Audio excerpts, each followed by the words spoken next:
Greetings to everyone out there in the NoDQ galaxy. Welcome to the NoDQ live recap of AEW All Out, the final AEW show before AEW's debut on TNT, which is October 2nd. We also had AEW announce another pay-per-view for November 9th, which will be called Full Gear.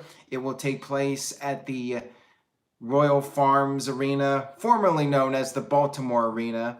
That is coming up soon. But for now, we got All Out to discuss. I did a video earlier today recapping the NXT UK Cardiff pay-per-view. Make sure you guys check out that video if you haven't already. It's on the NoDQ YouTube channel. I also discussed the CM Punk Starcast appearance. And let me get it out of the way right now. There was no CM Punk on this show. I wasn't expecting him to be on the show. I suppose there's the chance we will see him on October 2nd, but I would not hold my breath on that one. All right, so let's start with the Women's Casino Battle Royale, which was to determine one of the two #1 contenders for the AEW Women's Championship, which will be determined on October 2nd in Washington, D.C. Some comedy, a few surprise appearances. We had Peter Avalon, the librarian, throwing library books on the ground to make sure that Leva Bates would not be eliminated, since technically both feet have to touch the floor. A little comedy here. Michael Johnson with a $2 super chat says, All Out was amazing, 9 out of 10. No CM Punk needed. There you go.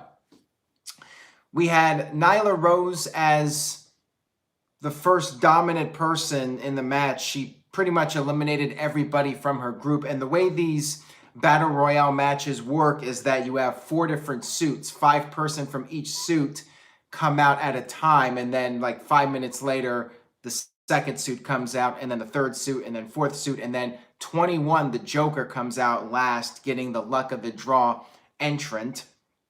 So Nyla Rose was in the first group, and Nyla Rose pretty much eliminated everybody until the second group came out. Psycho Jet Black with a $2 super chat says, EC3 must be so jealous of MJF. Yeah, I mean, just the fact that MJF is doing something and EC3 isn't. And Nicholas Easy with a $6 super chat. So for those of you tuning in, we have something called the NoDQ Super Chat Championship. If you donate $5 or more, you become the new champion and you get a special shout out. Nicholas Easy says, Visceraga to win my 7th Super Chat Championship. Congratulations to Nicholas Easy on being the new champion. Thank you for the donation. We had Brandy Rose and Awesome Kong come out in the second group. Might have been the third group, actually. I'm not sure. But Brandy Rose hit a Stone Cold Stunner, which was one of the highlights of the match, I guess. We had Tenelle Dashwood, formerly Emma, come out as one of the surprise entrants, although it was spoiled earlier this weekend. Crowd really enjoyed seeing her. She got booed, or she was booed when she was eliminated from the match. We also had former WWE star Jazz come out as a surprise entrant. ODB, formerly of Impact Wrestling, was another entrant. And also Roddy Piper's daughter Teal was an entrant in the match. So quite a few notable entrants in this Women's Battle Royal. Dylan Hensley with a $2 super chat says, best AEW show so far, and then he added, I do miss CM Punk though. Thank you for that, Dylan. And I do have an opinion on this show compared to the other AEW shows, so stay tuned for that. I'll make you guys wait just a little bit to get my overall thoughts on the show. And the thing is, when I do these reviews, I'm still trying to figure out for sure how I want to grade this show. And as I go through the show, I remember little parts of it, and I'm able to paint a little bit of a better picture of how I view the overall show once I go back and go over the results of the show. I'm not exactly sure what letter grade I'm doing for All Out yet, but stay tuned. I will have one for you guys. Power Packers 90 with a $2 super chat says, hey Aaron, can I call in after I get back to the hotel? That depends on how long I'm staying up for this. This is one of the downsides to being on the East Coast. It is past midnight and I'm quite exhausted. Double or nothing, I was still on the West Coast and that was easy. 9 o'clock, I can handle that. Midnight, I'm an old fart and it's a challenge. So no promises, Power Packers, but maybe I can make it happen depending on when you're back. C. Duggan1 with a $3 super chat says, What did you watch it on and how was your feed? I just watched it on the Bleacher Report app on Roku and I had pretty much no issues. There were a few times, there was actually one time where I got the loading screen, but it was very brief. And there were a few times where the picture quality got pixelated. But overall, I would say 95% of my stream was perfect. So not really anything significant to complain about. Overall, the stream worked very well for me at least. I'm not sure if there were issues with other people. The Ripper says, I guess it was not working on PS4. MRAUE with a $5 super chat. I'm not sure how to pronounce your name, but you're the brand new NoDQ super chat champion. And he says, Van Daminator to win his first championship. Van Daminator. Congratulations to Mr. AUE on being the new NoDQ super chat champion. And Hoof Hearted with a $2 super chat says, questionable booking decisions. Well, I got a lot to discuss here, and I will give you my thoughts on some of the booking decisions, so stay tuned. Let me get back to the end of this match. We did have a confrontation with Nyla Rose and Awesome Kong. That was pretty cool. And then ODB got involved for a three-way. And then Mercedes Martinez from the Mae Young Classic was the Joker, the final entrant in the match. Crowd went nuts for her, but ultimately she did not win. Martinez was eliminated by Britt Baker, and then Britt Baker, B. Priestley, I'm not sure how to pronounce her name, and Nyla Rose were the final three. Baker eliminated, let me try that again. Hard, easy for me to say, right? Baker eliminated B, and then B pulled Baker's arm, and Rose eliminated Baker to win the match. So Nyla Rose is the first #1 contender to face the other #1 contender, which I will get to in a few minutes, at the October 2nd TNT debut. John with a $5 super chat. John Schlosser says, okay show, quite a bit of botches, and the refs were really annoying. Gonna have to say NXT stole the weekend. Oh, and Walls of Jericho to win the 24/7 championship. All right, so John, you are the brand new, reigning, and defending NoDQ Super Chat champion. Congratulations to John. And let's move on here to the next match, which was the second kickoff match, pre-show match, the buy-in, whatever you want to call it. It was Private Party versus Angelico and Jack Evans. I saw some people on Twitter making fun of Private Party for being a knockoff of Street Profits, but apparently they were doing their gimmick first.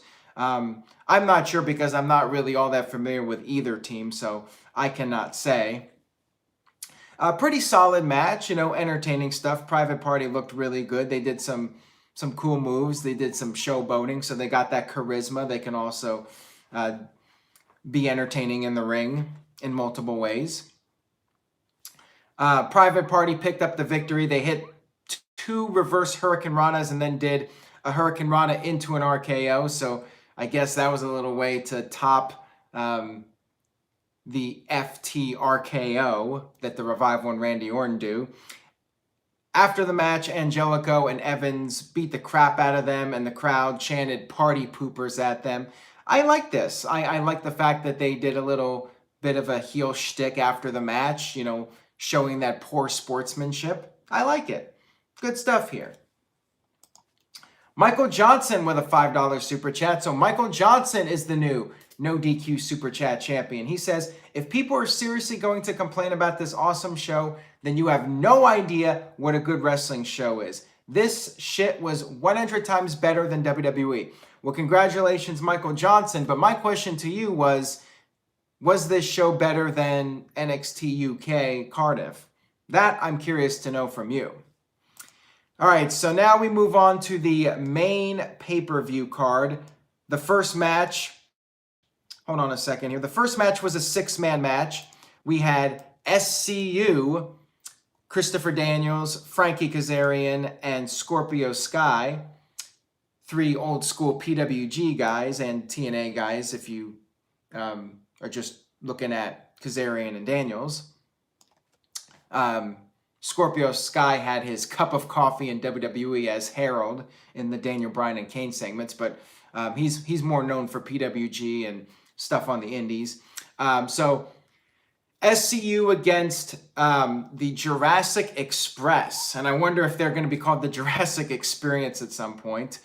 Jurassic Experience, Luchasaurus, Jungle Boy, and Marco Stunt. Luchasaurus, to me, was the star of this match. I mean, this guy is going to have a bright future. I mean, I think he's very marketable. I said this for the last AEW event. I really like Luchasaurus a lot. I think this guy has some real potential to be a major superstar. And I could see WWE trying to get this guy. I hope AEW has him locked up because I think he's got some real marketable ability as far as being a potential top-tier superstar in AEW. I love his look. The guy can go in the ring. He's got charisma. I like the guy a lot. SCU ended up picking up the victory with best moonsault ever combo that they do. Really solid match here, as I figured it would be. I mean, all these guys can go. Just a really fun match to kick off the pay-per-view. Thumbs up stuff here. Next up, we had, interestingly enough, in the second match position on the main card, which I understand why it was done because this was not what was originally scheduled for the pay-per-view. We had Kenny Omega in the second match against Pac, or is it Pac? I think there's some confusion in AEW as to how his name is pronounced. How does he pronounce it? Maybe somebody in the chat room can let me know. I always thought it was Pac, but it was Jim Ross or somebody called him Pac. I just don't like the name, quite frankly. I never did. You already have X-Pac. You have Tupac. What is he, 1-Pac? I mean, give him a different name. Just call him the Bastard. I mean, I like that name for a wrestler. He's the Bastard. I think that would be better than Pac, quite frankly. So anyways, we had Kenny Omega versus Pac. Crowd was heckling Pac, chanting 205 at him. I thought this was a pretty darn good match from these guys. I mean, definitely not the best Kenny Omega match I've ever seen. I'm not even sure if this was the best Neville match I've ever seen. I seem to remember Neville having some really good matches. 2015, one versus Cena, one versus Owens that I really liked. So I'm not sure if this was the best, even close to being the best match for either guy, but I thought it was really solid. There was one point where they botched a reverse Hurricane Rana, and credit to Jim Ross. Jim Ross covered it up right away, and just, you know, this is why you got Jim Ross there, because the guy is a seasoned pro and knows how to cover these things up. He's talking about how both guys are sweating profusely and things like this are going to happen in a match. And he was thinking fast on his feet. He said this pretty much instantly when the botch happened. So props to Jim Ross for covering that up very nicely. Surprise finish here, I thought. I was expecting Omega to win this because Pac's status with AEW was reportedly up in the air still. He's doing stuff with Dragon Gate, and this was last minute match that was booked. I figured Omega would win, but no, Pac picked up the victory via the brutalizer submission, and Omega actually did not tap out. He passed out, and the referee stopped the match. I thought it was a really interesting finish. I like it. I was surprised by it. And maybe we're going to see more of Pac in the future. So overall, I enjoyed the match, liked the finish, liked the surprise ending with Pac winning. So good stuff. I liked it. Let's move on here to the next match, which was the Cracker Barrel Challenge. So to me, this might be the most polarizing match on the card. I saw comments on social media. Some people loved this match and some people thought it was terrible. I enjoyed it. I thought it was entertaining. I'm one of those people that supports a wrestling show that has a variety of matches. You don't want every match to be the same exact thing. So this was a hardcore match, and they did some interesting stuff. I mean, we had Darby Allin versus Joey Janela versus Jimmy Havoc.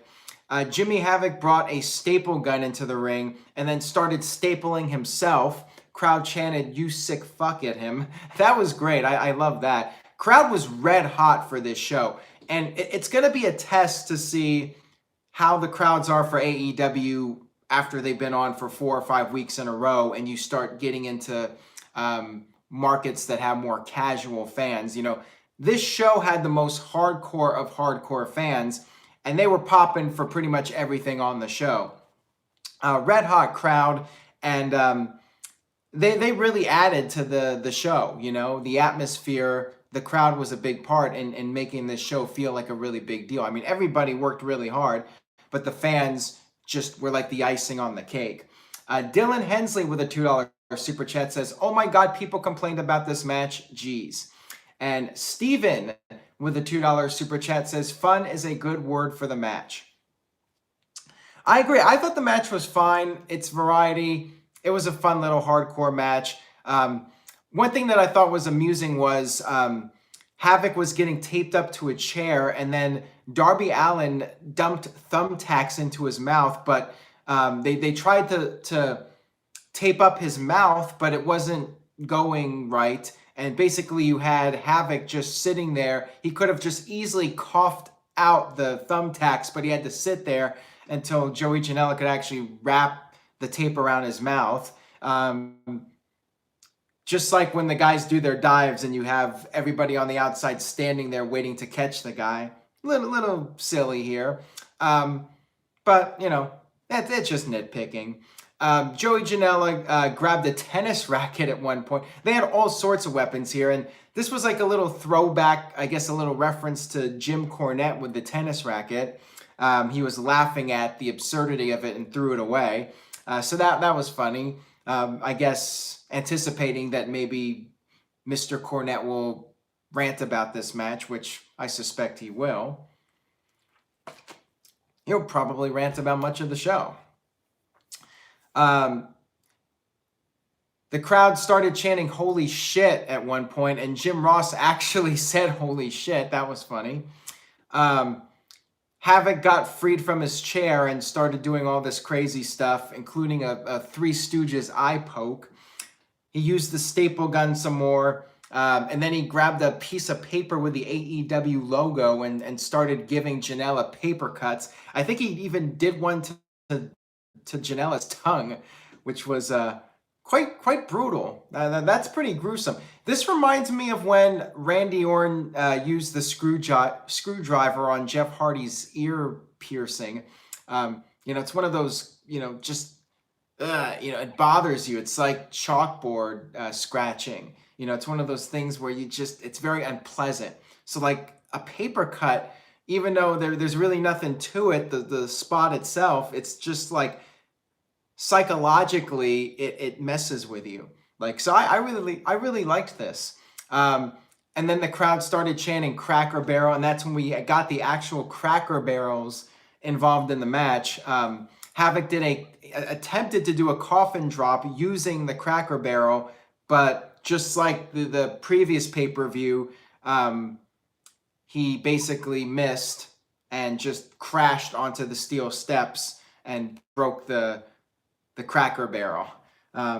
So I guess that's gonna be Allen's gimmick here. He's gonna hit the coffin drop and always miss and nearly kill himself. Havoc ended up hitting the Acid Rainmaker to Janela on another Cracker Barrel to pick up the victory. I thought the match was fine. I enjoyed it. I was entertained by it. Moving on here, we had the Best Friends versus the Dark Order.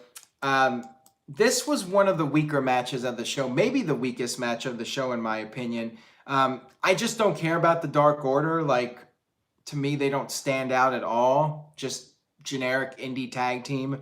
Best friends are okay, but the whole hugging thing, you know, quite frankly, I think Daniel Bryan and Kane did it better, but, you know, the people love it. And then the zooming out reminds me of, who's the guy that, Okada, right? Where he does the Rainmaker and they zoom out really fast. Like, I don't know. It's just goofy.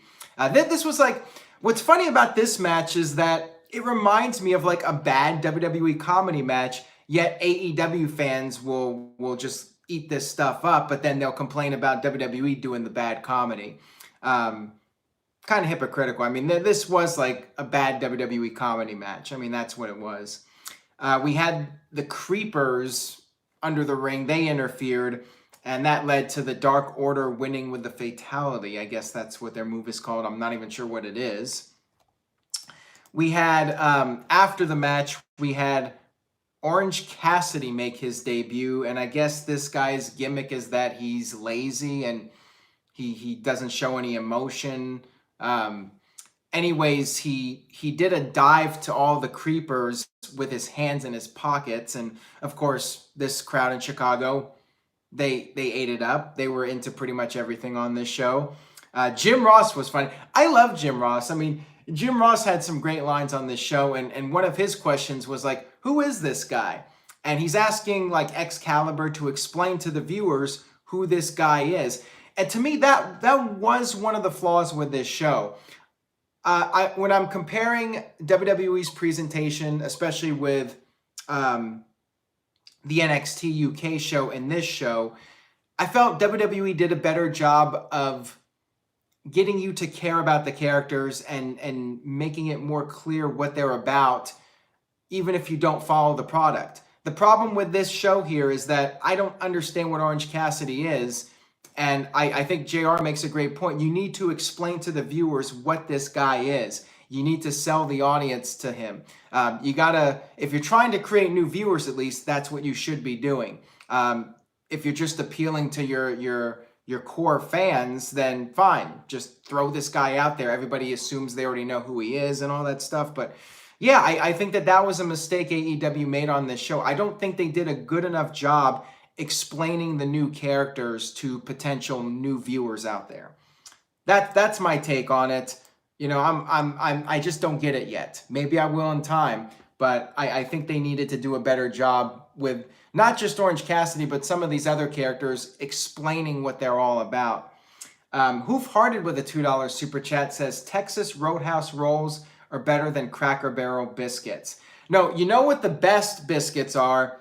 Red Lobster. Those biscuits are on point. Like, if I could eat one thing and not get fat, it would probably be those Red Lobster biscuits.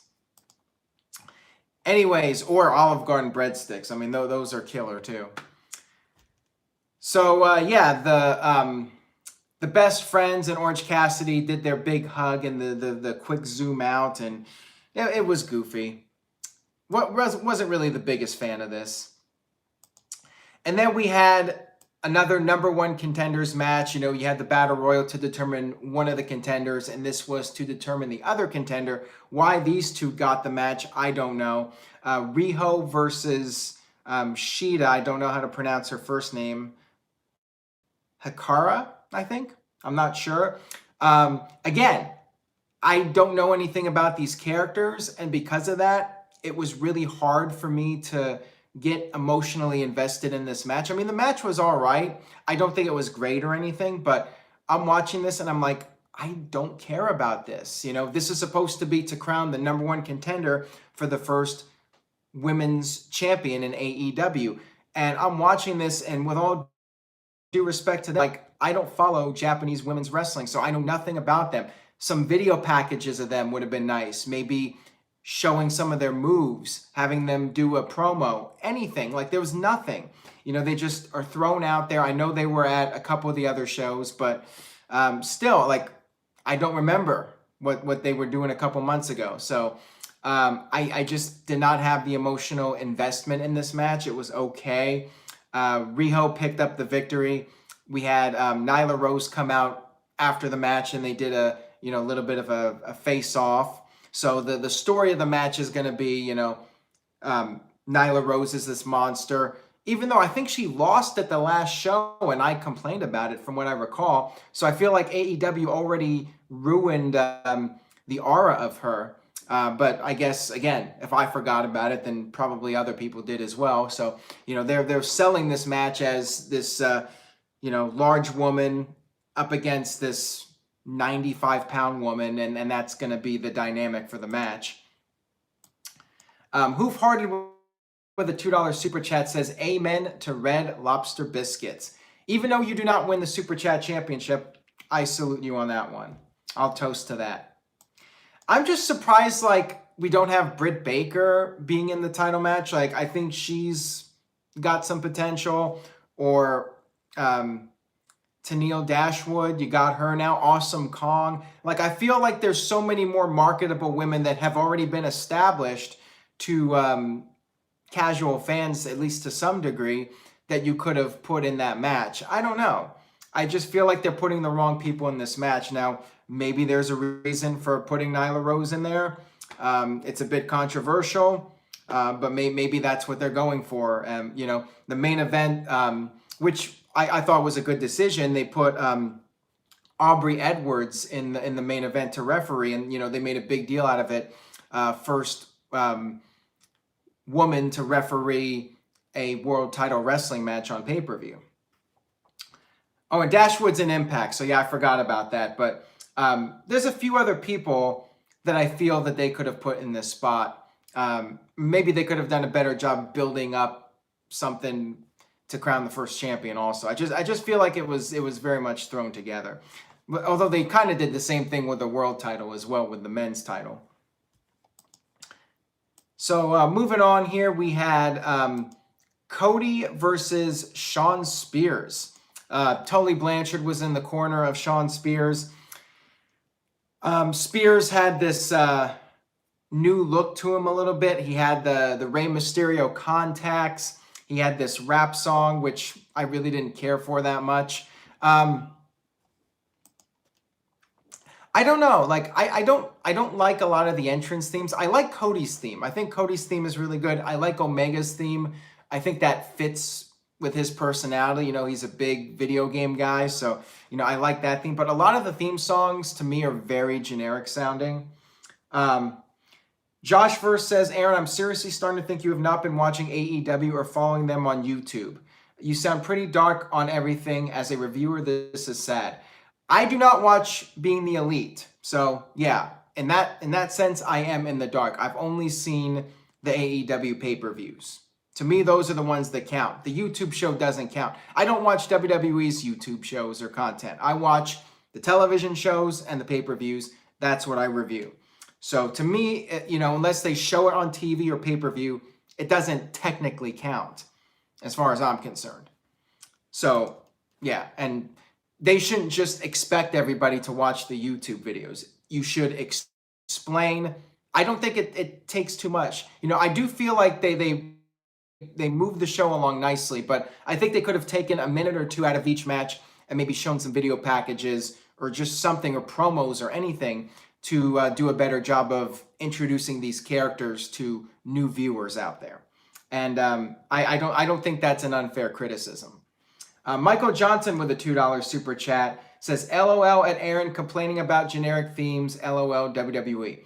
Well, I'll tell you what, when you're on topic about that, I will say some of the NXT UK themes are pretty generic to me also. I do like Walter's theme, but some of the other ones, the woman, I don't even remember her name, and that just goes to show, again, I haven't been following NXT UK either. The woman that won the title from Toni Storm, her music, I did not care for at all. All right, so let's talk about, Steven wants to know about Cody's dog. So let's go ahead and talk about that. I talked about Shawn Spears' entrance. So Cody had this Star Trek style entrance with Brandy Rhodes, and they had their dog Pharaoh coming out there. DDP was there. MJF, who last time I checked was a heel, but I guess now he's a babyface, or shades of gray, whatever. They came out to the ring, And poor Cody's dog. I mean, Cody's dog was legitimately terrified, did not want to go out there. You had the pyro going off. And yeah, I felt bad for Cody's dog. I mean, his dog definitely did not want to be out there in front of 10,000 people with pyro going off. Cody ended up picking MJF to be in his corner, which everybody started having their spidey senses tingling, thinking this was going to be an MJF turn against Cody. And it did not happen, which I'm glad, because that would have been very predictable if they went that route.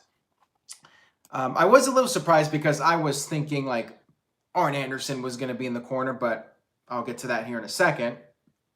Cody went right after Shawn, right before the bell even rang. Crowd was really into this match. They love Cody Rhodes. To the diehard AEW fans in Chicago, Cody Rhodes is Hulk Hogan. I mean, they were behind him like Hulk Hogan was at his peak, or Steve Austin was at his peak. I mean, it blows my mind how over Cody is with the AEW diehards. Now, will that transfer to weekly shows when you have more casual audiences? That remains to be seen. But I mean, yeah, if you just watched this show, you would think Cody Rhodes is one of the biggest wrestling superstars of all time. I mean, they were so into this guy. And to his credit, I mean, he's been putting on some great performances as of late. He's really stepped it up and proven that he deserves to be a top tier guy. So props to him. Earl Hebner was the referee, and I like how Spears was getting in Earl Hebner's face, and Hebner was standing up for himself. That was cool. You had Tully Blanchard get involved several times during the match, getting up on the apron, and Jim Ross was getting pissed off. Jim Ross was talking about how he was tired of this goddamn interference, and that's a direct quote from JR. We had MJF and Tully Blanchard have a little bit of a confrontation, and Spears ended up hitting MJF with a kick to the face. And that's when Double A Arn Anderson showed up. I'm guessing maybe Arn Anderson was not brought out, maybe to keep that as a surprise. And I think that worked out nicely, and maybe Arn didn't want to be out there for the entire match. Arn came out, hit the spine buster to Spears. Crowd went crazy, of course. Nice moment here. Cody did Dusty's punches and the Dusty elbow. And then he got a little bit of a payback, a little bit of karma for what Shawn Spears did. Cody hit the disaster kick with the assistance of the steel chair to Spears. Like I said, some payback from the steel chair shot to the head. And then Cody hit Crossroads to pick up the victory. Really good match here. I mean, Cody's been delivering, so he's deserving the reactions he's getting. Cody and MJF celebrated after the match, and you kept wondering, is MJF going to do something? Maybe they're going to do a slow burn storyline here with them. But yeah, I'm glad there was no MJF turn. Strong stuff here. Really good match. And Cody definitely has that star power, so good for him. Next up, we had the ladder match for the AAA Tag Team titles. Lucha Brothers versus the Young Bucks. And this match was just absolutely insane. I mean, it's pretty much exactly what I expected going in, which was pure carnage. Like, I thought to myself, these guys are going to try to kill themselves. And that's exactly what happened. So again, these guys, like I've said for previous pay-per-views, you expect a certain quality, and you expect these guys to go all out, as the name suggests.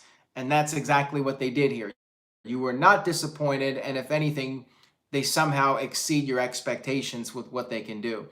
One of the craziest ladder matches of all time. I mean, this is right up there with the Hardys TLC matches against the Dudleys and Edge and Christian. I mean, maybe even crazier if that's possible, because they just did so many things. I cannot recap all of the stuff that they did in this match. I mean, it was just one crazy stunt after another.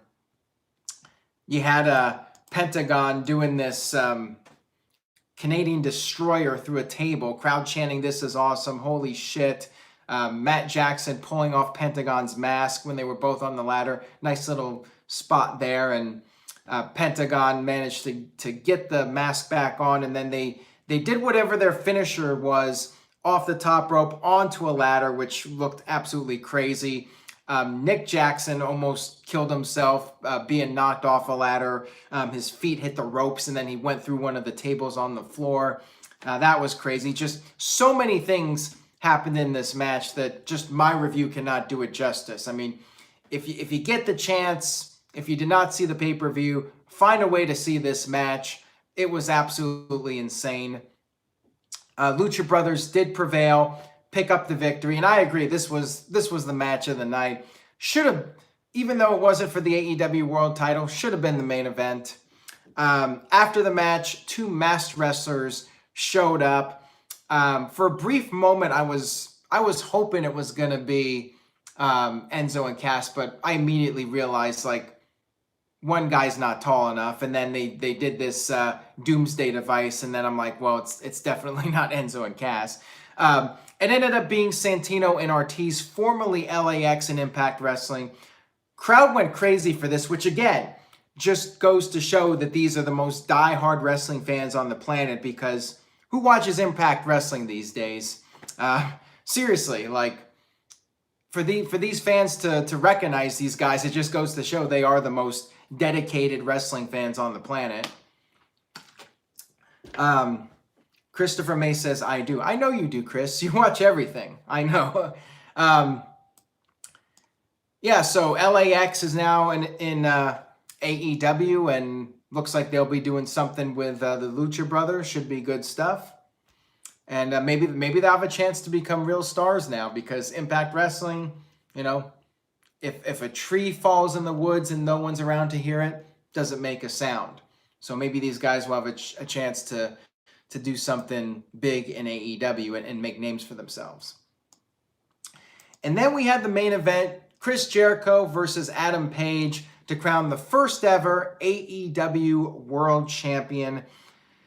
Adam Page came out on a horse for his entrance, and then, as I mentioned earlier, Aubrey Edwards was the special guest referee, so AEW getting some headlines with that. And I like the decision. I like Aubrey Edwards as a referee. I think she does a great job, so I'm totally cool with that.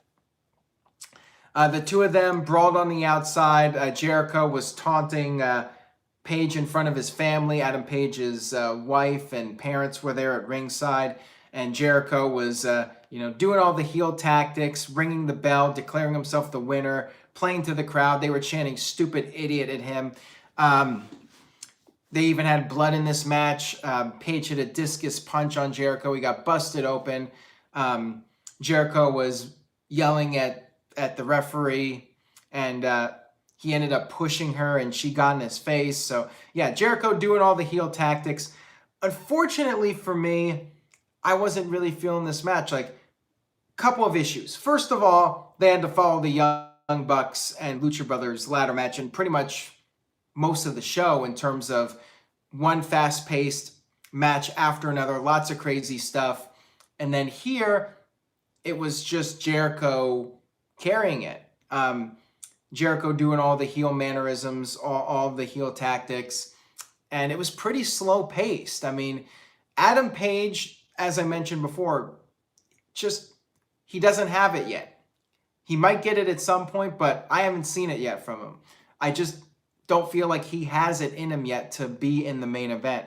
Like, charisma-wise, being able to carry a main event, like, I just don't see it in him yet. So, I wasn't really... The match did not feel like a main event match for a world championship.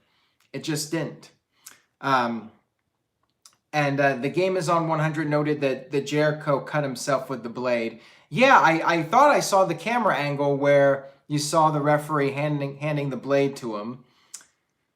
But anyways, Page hit his move, the Deadeye. Jericho kicked out of that, and then Jericho hit the Judas effect and became the first AEW World Champion. I'm glad Jericho won the title. I think that was, for business reasons, the right decision. Yeah, ideally you would want to make a new superstar, but like I said, I don't think Paige was that guy. And I think that one of the flaws here was maybe not going with Jericho versus Omega as the first world title match and maybe making Omega the first champion. I mean, that would have been perhaps a better way to do it, but Jericho being the first champion, it's fine, makes sense. He's the marquee name, but I'm hoping they'll have somebody to beat Jericho and get that rub from Jericho and become a major superstar, beating Chris Jericho. Yeah, so I was fine with it, but the main event just didn't feel like a main event caliber match. So I felt the show ended on a little bit of a flat note. Overall, though, it was a great show. I mean, AEW delivered again with another really solid show from start to finish. And the question is, was this show better than NXT TakeOver UK? So first of all, let's go ahead and do the letter grade for AEW. I did not think this was the best AEW show. I would give the edge to Double or Nothing. We didn't have like that big holy crap moment at the end, like with Jon Moxley showing up. We did have LAX debut, but not really that much of a thrilling debut, with all due respect to them. C. Duggan won with a $2 super chat, says Paige will get his win back, ... eventually. Michael Wayne says Double or Nothing was better than All Out. So let's see the letter grades here. Kim Hall with a B+, Nicholas Easy with an A, Blood Raven with a B+, Power Packers 90 with an A+, OG Crushes with a C+, I've seen better, Daniel Sims with a B, Michael Wayne with a B+, Michael Johnson with an A, Jaws Channel TV with a C+, Hoof Hearted with an A-, Tic Tat Tat with a B-, and More Faves with an A+, Downtown CM Brown with a C+, E-Man 420X with a C+, and Steven with a B+. Simply Cindy with an A+. Cheers, y'all, better than ever. Well, happy to hear that, Cindy. So I'm going to give the show an A-. Very good show. I would say it was a great show, but I am giving the slight edge to the NXT show for a couple of reasons. First of all, I liked the fact that the NXT show was shorter. I've said this before. I like the shorter pay-per-views. This UK one was a little bit longer. It was closer to 3 hours, but that was still fine. 3 hours tops. This show, including the kickoff, went 4 hours, which I think is too long. I say scratch the kickoff, just do a 3-hour pay-per-view. So that was one check mark in favor of NXT. Second check mark in favor of NXT. Like I said earlier, I went into both shows not knowing a lot of the guys, more of a casual viewer. And I think WWE, with the presentation, I was more emotionally invested in the NXT matches. Despite not knowing a lot of the guys, I thought the commentators overall did a better job. Jim Ross was great, though, but I think overall the WWE presentation made me more emotionally invested in the matches and the characters. So check mark 2 goes to NXT. Third check mark, I think the main event of NXT was way stronger. Way stronger. Now, as far as best match of the night from both shows, that's a tough one. I mean, the ladder match, I might give the ladder match the edge over the Walter Tyler Bate match, but it's a tough one. They're two different matches, two different styles of wrestling, but I mean, both of them were fantastic. So that's a tough one. Like I'm split down the middle on that one. Michael Johnson with a $2 super chat. And I know, again, anytime I criticize AEW, I get some heat. He says, wow, really NXT over AEW? Aaron, you have lost it. Again, I thought both shows were great. I'm giving the slight edge to NXT. And AEW, my expectations were also very, very high. And I also feel like it's really important for them, more so than NXT, to deliver, because they're the new brand on the rise. And I just don't want to see them screw this up. So any criticism I give of AEW, it's all in love because I want to see them succeed very badly, and I don't want them to mess up what can be a new revolution in the wrestling business. Curtis Butler says, don't like Aaron's opinion, get out, snark. Christopher Willis says, how about you start watching independent wrestling on YouTube? No! I watch too much wrestling as it is. Please don't say that. Like, I like to do other things with my time besides watch wrestling 24/7. I love wrestling, but I need a break after a while. As it is, wrestling is oversaturated. There's too much. I need a break. I got to watch some other stuff. I got to do some other things. Michael Johnson with a $5 super chat. He's the new NoDQ super chat champion, by the way. Congratulations. He says, followed you since WWF, WCW. You've let this BS PG WWE ruin you. I miss the old Aaron. WWE is so trash, and so is NXT. Wow. AEW is for real wrestling fans. What was wrong with NXT? If you didn't like the NXT show today, I question if you're a real wrestling fan. Like, that shocks me that you would put down NXT, because I thought that show was fantastic. And I would like legitimate criticism of that NXT show, Michael Johnson. With all due respect, I appreciate your long-term viewership, but come on now. C. Duggan1 with a $2 super chat says, would you say the name if you watched AEW first? That's an interesting question. Definitely NXT was fresh in my mind, so I was comparing both shows. And yeah, because I had already watched 3 hours of wrestling, I mean, that's a very valid question. I was trying to not keep in mind that I was watching NXT earlier in the day. I mean, I was obviously making comparisons, but, you know, I was just saying this is a fresh show. And, you know, I still enjoyed the show, guys. An A- is a positive letter grade. I did think it was a great show overall. I was pointing out a few issues I had with the show, but overall, I enjoyed the AEW show, guys. Dylan with a $5 super chat says, Aaron, you're comparing a development show runtime to a major promotion's runtime. All Out had to be longer. If this was their WrestleMania, then it's okay. Fair point, Dylan. I'll give you that one.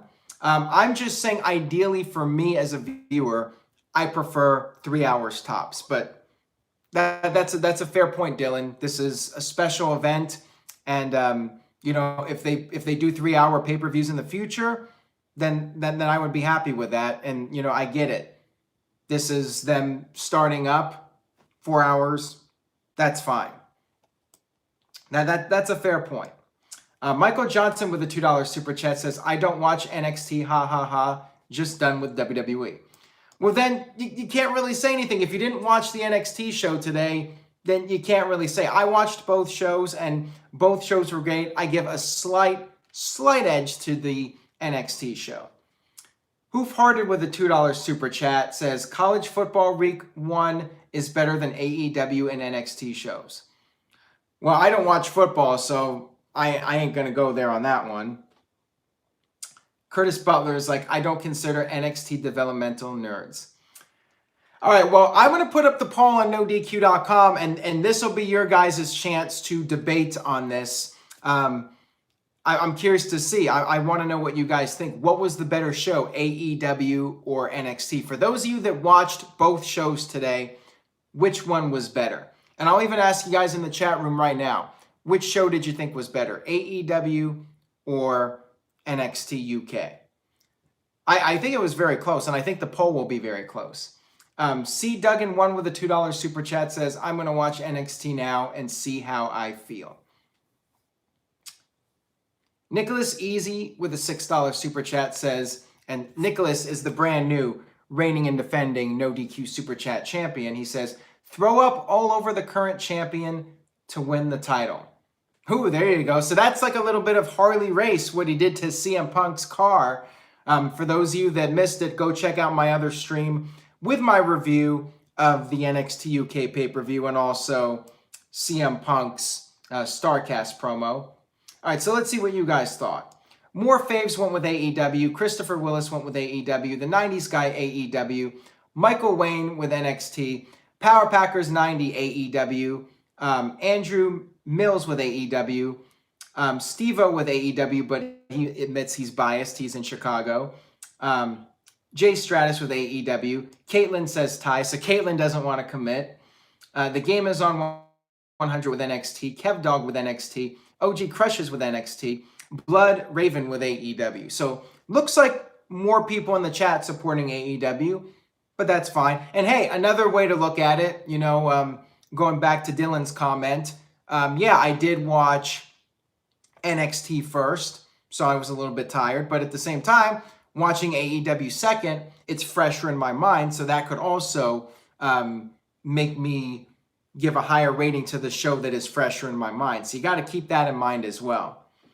It is, unfortunately, Power Packers, I got to wrap this up. It's almost 1 o'clock here, and I do have neighbors, so I don't want to push my luck here. I really appreciate you guys tuning in, and hopefully I didn't get too much heat with my moderate criticism of AEW. I want them to succeed as much as anybody, because what's good for their business is good for my business. So I'm definitely rooting for them. I'm rooting for wrestling fans to have an alternative that can last and stay in business for the long haul and be successful. So we'll see what happens. AEW on TNT, we'll see if they can keep the momentum going. Thank you guys again for tuning in. I appreciate it. NoDQ.com for the very latest coming off the pay-per-view. And I will see you guys next time.